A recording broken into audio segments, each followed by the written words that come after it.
This is Ravens Flock Talk Podcast, coming to you every week with their thoughts and opinions on each and every Ravens game. Tune in weekly and join the flock.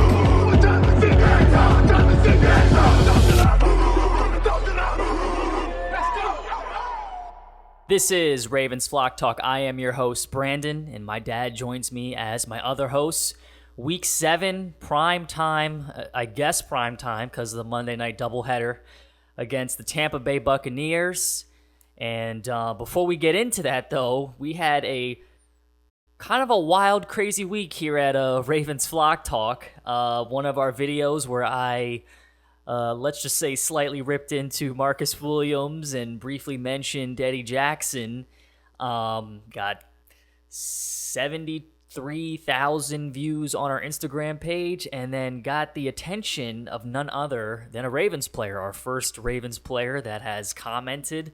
I don't know if has seen the first one that's seen our videos. I don't know that, but I know the first one that commented was none other than Eddie Jackson, who I kind of insulted in the video, and he threw a little insult back as well. So yeah, it was a pretty interesting, week. He said, quote, "Learn ball before you talk about it, bozo," end quote. So yeah, we're getting some attention. You getting some attention there, Brandon. So I wanted to. It's good to see that. I wanted to mention that only for the people that just listen either on their podcast apps that they stream or YouTube. So our Instagram is popping, and we're getting some attention, good or bad. But no disrespect to the Ravens players when we do our podcast. Listen, when we started this, I told you we're just gonna say it how it is, how we feel and how we feel. A lot of people are gonna disagree with us and say that we don't know anything. A lot of people are gonna agree, but either way, we're growing on our Instagram, and when a video goes viral, that's what's going to come with it at the end of the day. But let's get into this game.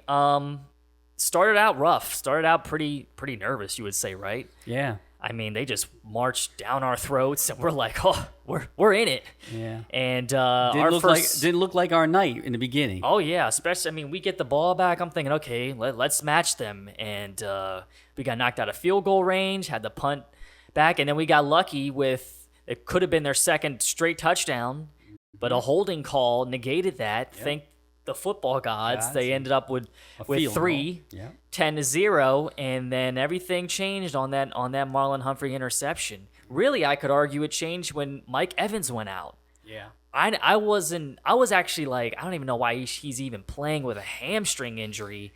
But man, I mean, I love Mike Evans. He's a great player, but it really benefited us him getting injured, honestly. Yeah, we were discussing how in the heck can you go on the field with a hamstring injury? I mean, if anybody's ever had that, which I did have, you can barely walk.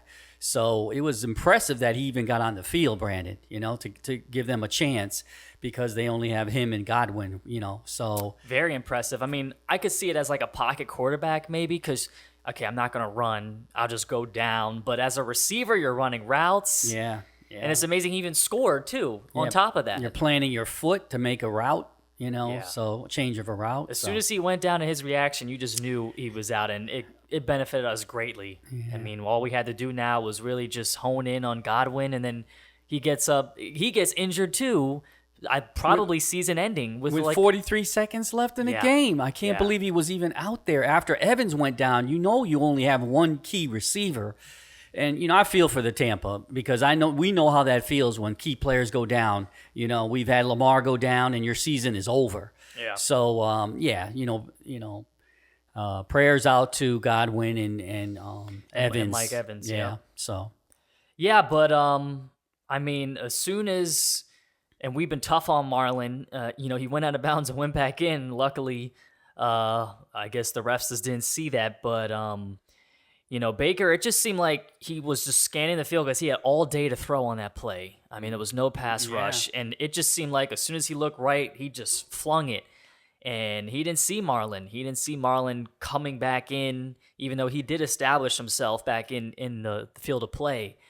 And then, with Evans out, I feel like he forced the second pick too. I think it was to Godwin, and Marlon ended up getting his second pick of the game, and that was it. Unfortunately, got out with an injury. But we were like thinking, like, man, with this offense clicking like this, we need a turnover, and thank the heavens we got it. Yeah, I mean, that changed the whole complexion of the game, Brandon. When he intercepted that, you could just see the change in Tampa. Yep. The whole momentum. They talk about football being a momentum type game, and that just really proves it. And we've been on the other opposite end of that, where Lamar's made had an interception, and it just seemed like it deflated him early in the game, right? And that was one of our criticism with Lamar, like, keep on playing on, even though he plays hard. Sometimes you can kind of see his body language, but he's very much improved this year. To his credit, as you say, with a quarterback you don't like, he's not like no Aaron Rodgers, where he'll just completely just give up on his team. I mean, he's a competitor and he wants it. So, but it was good, because last week we were looking for the defense to help us out with Jaden Daniels in Washington. They were just scoring every time they touched the ball, and the offense had to win us that game. Whereas the defense stepped up and gave our offense some motivation, with those interceptions to now get this game going. So it was nice to see. You like to see both sides complement each other. And after our secondary these past few weeks, it was nice to finally see an interception and two nonetheless. But this was the Lamar game, though. I mean, showing out 5 touchdowns, 281 yards. He only had 5 incompletions. I mean, passer rating of 158. I mean, perfect, basically. Yeah, and no interceptions. That's the key. Yeah. That's the key for the Ravens and turnovers. When we don't turn the ball over, we have a really good chance. But I tell you what, when it was 10-0, I just turned to Brandon and I said, okay, we're just going to have to score almost every time we go down the field, because the defense was giving up. It was just looking too easy for Baker. And then that interception really changed the complexion of the game. And then the second one by Humphrey really changed the complexion of the game. And, because he's another one that's a competitor. I got to give it to him. He's really he's a tough guy. I mean, I know Lamar's record against NFC's, phenomenal, but I was telling someone this. I'm like, I don't look at him as an NFC quarterback. He's been in this division for years. He's played the Ravens. We got to treat him like a division quarterback, right. Even though he's in the NFC. But, it just seemed like after that interception, Baker just kind of plummeted. He got some, garbage stats at the end of the game. They scored 21 points in the fourth. Yeah. And then, of course, you're kind of sweating. Are we going to blow after they got the onside kick, just like Dallas? It's like, come on, guys. But it was kind of a foregone conclusion. Even Troy at the end was like, can we end this game? Troy wanted a hamburger and some food and a beer. And a little brewski afterwards. Yeah. But, showing out offensively, man. Everybody was getting the ball. Bateman, crazy game, 121 yards. Hill had a nice dump-off catch for a touchdown. Yeah, ran Andrews. Andrews is finally coming into his own with 2 touchdowns, and then Derrick Henry, he didn't get a rushing. He should have got 2 rushing touchdowns, but he got a receiving touchdown. So it was great because in the first half, I mean, I was a little bit upset with Todd, how they handled the end of the first half, not having Henry on the field in the red zone, not giving it to him on short yardage plays. Yeah, I mean, but he bundled it up finally. But he does make you sweat. What I liked, I gotta agree with Brandon, because you're on the 8-yard line and you're not giving it to Henry. That's ridiculous. And then they had all those penalties to put him back on the 30-yard line from the 8 when they had the opportunity with 2 more downs to get to score with Henry. I mean, just pound it in, play Ravens game ball like we always say. But he did have a good. Todd had a good call playing with the pass to Bateman. I like to see him air it out every once in a while, because I always say that let's stretch the field. You got the playmakers, Zay and Bateman. They got some speed on them, so let's go ahead and take those chances. Pass interference, you never know what happens.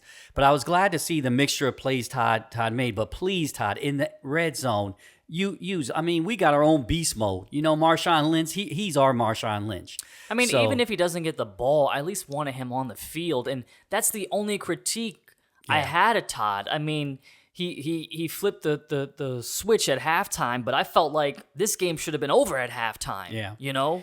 So, but I mean, you can't complain if we're not the Jets, but it does make you think, and I was telling you last night, we can have all these blowout wins in the regular season. But if you're a Ravens fan, if you've been through the heartbreak, if you've been rooting this team since Kyle Bowler, Steve McNair, down to Vinny Testaverde, you're going to be sweating in the playoffs. You just are, because this is not basketball. This is not baseball. You don't have a second game, a second chance.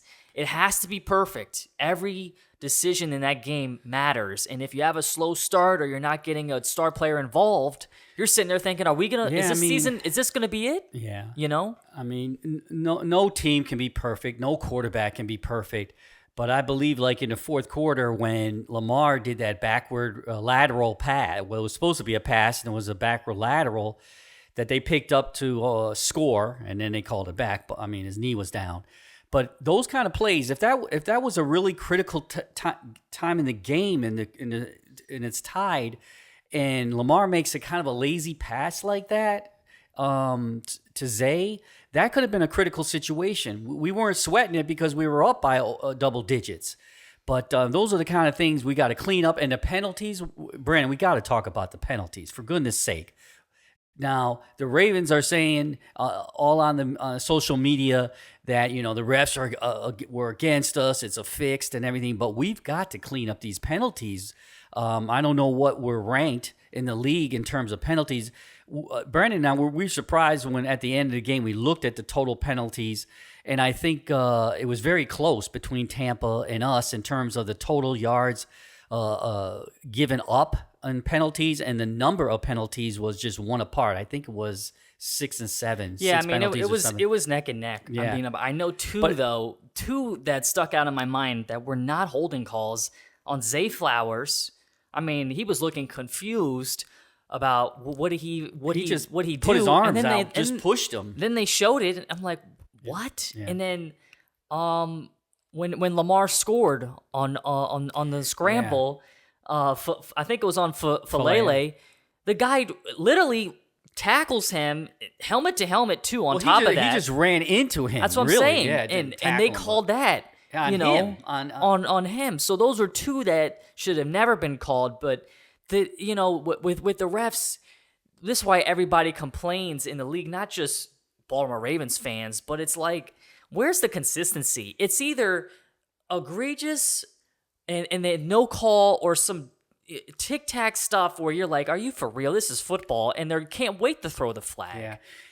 It ruins the game, especially if it's a close game at the end of the game. Oh my gosh! Imagine losing like that. Yeah. It's like, that's why you're scared, and we're getting to the point now where you gotta wait after their play. Yeah. Is there going to be a flag? I don't know. I don't know how the fans feel, but it's kind of, I won't say it's ruining the game, but it slows it up. And then, just like Brandon said, for the fans out there, every time you get a really good play or a touchdown, you're just waiting for the flag to come down, and that's not the way football was meant to be.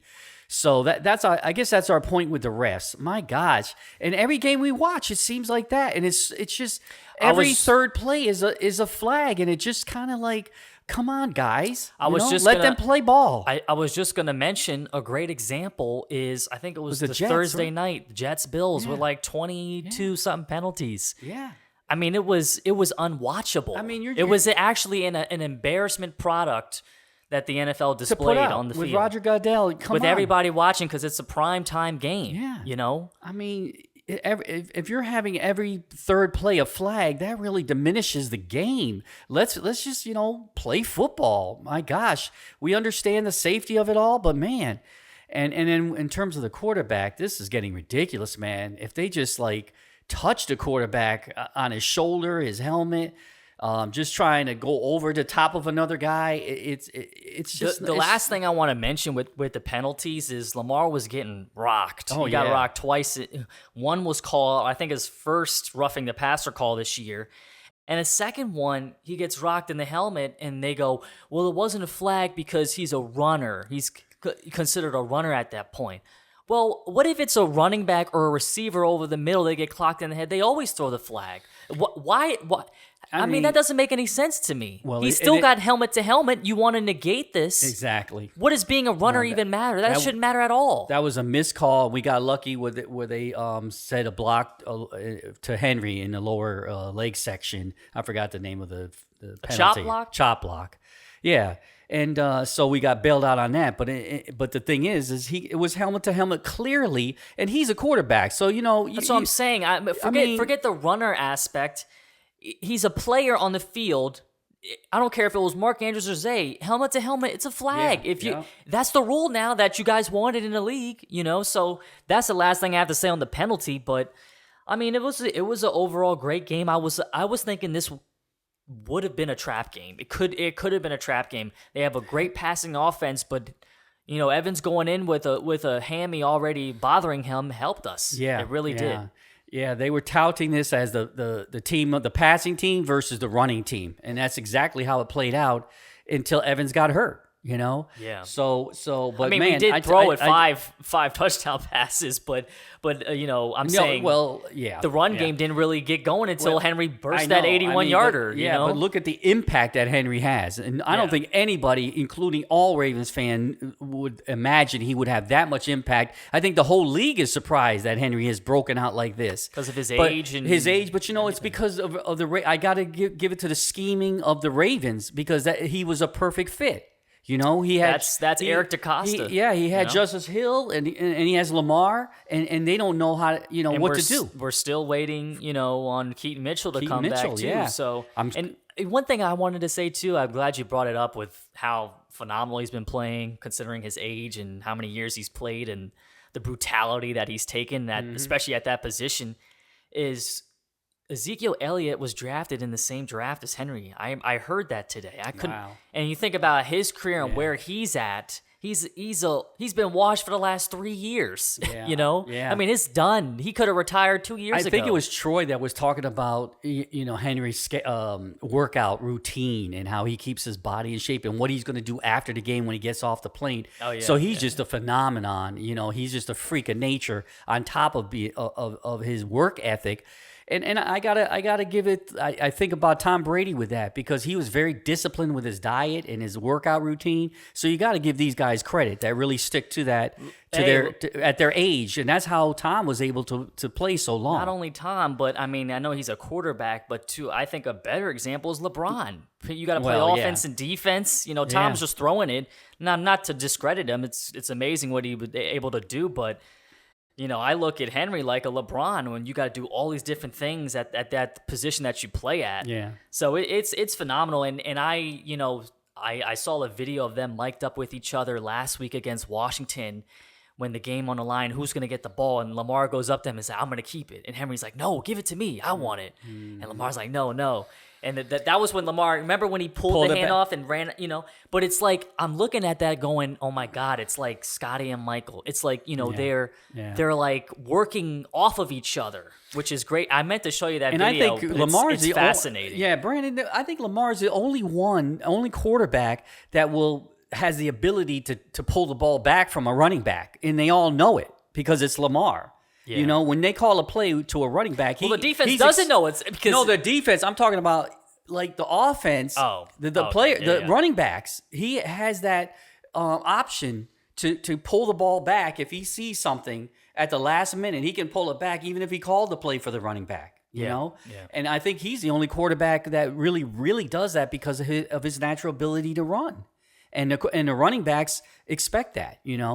So, and that's why in the beginning he had so many fumbles off of handoffs, right? Because he kept a lot of the times I remember with Gus and stuff. And I think that's why, because he had that option. They gave him that option. But those two are man, what a match. They seem really synchronized with each other. A good word. And it's just like it. Not only that too. I look at Henry and the longevity he's had in this league, and he's been the cornerstone and the backbone of Tennessee. If anybody that deserves a ring, it's him. Yeah. And of course Lamar with his playoff struggles, and everybody keeps doubting him, and now he probably is going to get his third MVP. But I mean, those two on the same team, they both deserve it really bad, and it's just it's a beautiful thing to see. It's like it sets up as like a perfect scenario in my mind if we can go all the way. Look at Henry's disposition too. He is a true Raven. The way he goes about his business, right? And he's not a showboater. They talked about, why don't you celebrate in the end zone? Because he's a professional. He said he used to do that when he was younger, but as he got older, he said, it's kind of like Barry Sanders. He just like hands it off to the ref, and he goes, and he's all about business. He's and really, I don't know how the fans like that, but I love it from a running back. Act like you've been in the end zone before, and that's what he does. And he's been there a hell of a lot. So. And the other thing we negated we forgot to say and give props to is Andrews. He's really come alive. Well, I mentioned, did you mention that he's really come into his own now with the 2 touchdowns this game. And we were saying, where is he in the red zone? Right? Yeah. And here he is popping up in the red zone because that was our guy. That was Lamar's guy. And we in the first 4 games, we didn't see him, I think last week when he scored his first of the year, and first in a while. I mean, not just a year, but in a long time, right? And he had it was a nice catch over the middle in the end zone. He sort of reached really high up for it, and the emotion you saw when he spiked the ball and yelled, and he was looking at Likely, and they kind of bumped helmets too, because everybody kind of knew what that meant for him. Yeah. And I think that was kind of like a monkey off of his back, and now he's more, integrated in this offense now, whereas the first, I don't know how many games, he just was out there blocking, not dropping balls, so... Yeah, it's like a baseball. It's like a home run hitter in baseball where they just can't seem to get off that hump, Yeah. And once they get that one home run, it clicks, right? And a game like this too, where luckily Zay was okay and he was out there running, but when he hurts his ankle and he only finished with 1 catch, I believe.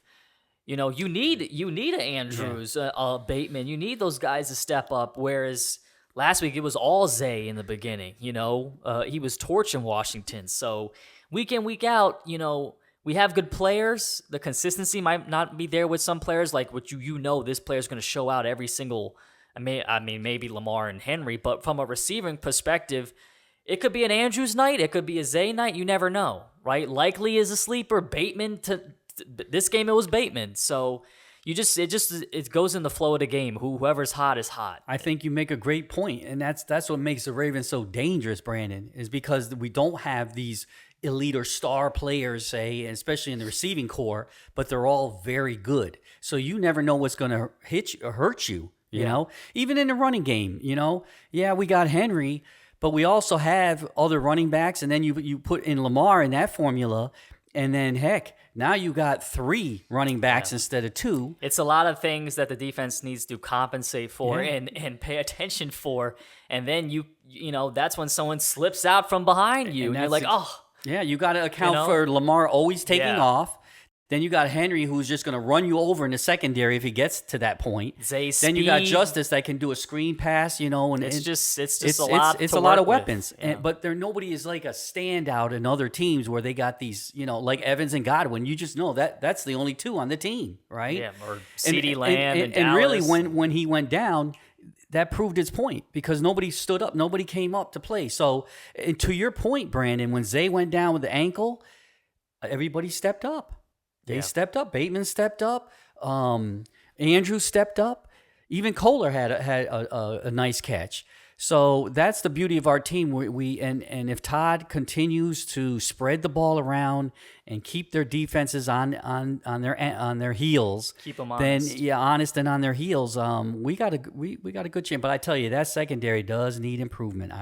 I've got it. I can't. Yeah, I mean, there's rumors of possible moves before the deadline, and I think DaCosta could come up with something. Yeah. It would be nice to see some of these young guys like Braid from Maryland, who's yet to play and stuff. But we'll see. I trust DaCosta, but and Arthur Millette. Yeah, Millette's still got to come back too. Yeah.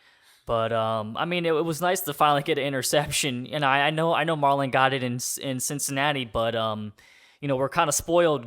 I'm spoiled growing up in the Ed Reed days. You just always expected, turnovers, 2 interceptions or something like that. So great win. We're keeping up. Well, we are on the top, but we're on pace with Pittsburgh, back and forth. We trade a win, they get a win, we get a win. So we gotta keep this up. And I did want to say one thing about Roquan, because he had a hell of a game. And, maybe in the pass defense, we weren't that great, but tackling-wise, you like to see that because that's the Ravens' way of playing. So we had good tackling, and Roquan was, what is he at, 18 or 19 tackles? It was unbelievable. Yeah. So I have to say, in terms of the defense and their tackling, and when we watch other teams and they just run through them, at least we have that to our advantage on the defense. I just wanted to bring that point up. Yeah, Roquan, he was all over the field today. Him and Kyle Hamilton too was up. He's always up there, a sure tackler for us. So those two I feel like are the foundation of this defense. But yeah, next week, man, it's almost like a bye week. Cleveland done, Deshaun Watson done, and we played. I think it's Dorian Thompson. His name. Listen, he's not a star player, so I can't remember his freaking hey, don't name. get so cocky, man. It's no bye. Nah, man, Cleveland's not done. in They're our toast. division. Not in our division. I don't care. They are toast. We are gonna blow them out. It's gonna be an easy win. Only thing I hope for is just no injuries. It's just no injuries. I mean, I know they got Myles Garrett and stuff, but the Browns, man, after Watson goes out, first of all, they were all depleted giving him all that money. Yeah. And then he goes down with that. It's like a double whammy. It's like, this is why you don't be desperate and make moves like this. Well, that's the Cleveland way. So, we got all the momentum going our direction while they're going the opposite. Yeah. You got to counter that in. Everybody's clicking. Everybody's feeling good. Yep.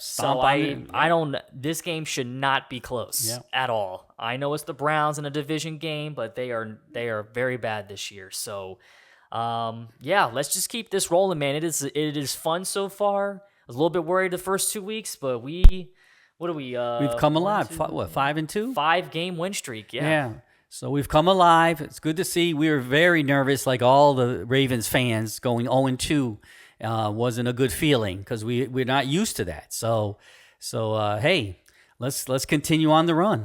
Yeah, and last thing I just want to say too, my goal is, if you made it this far, thank you of this episode. But my goal, I started.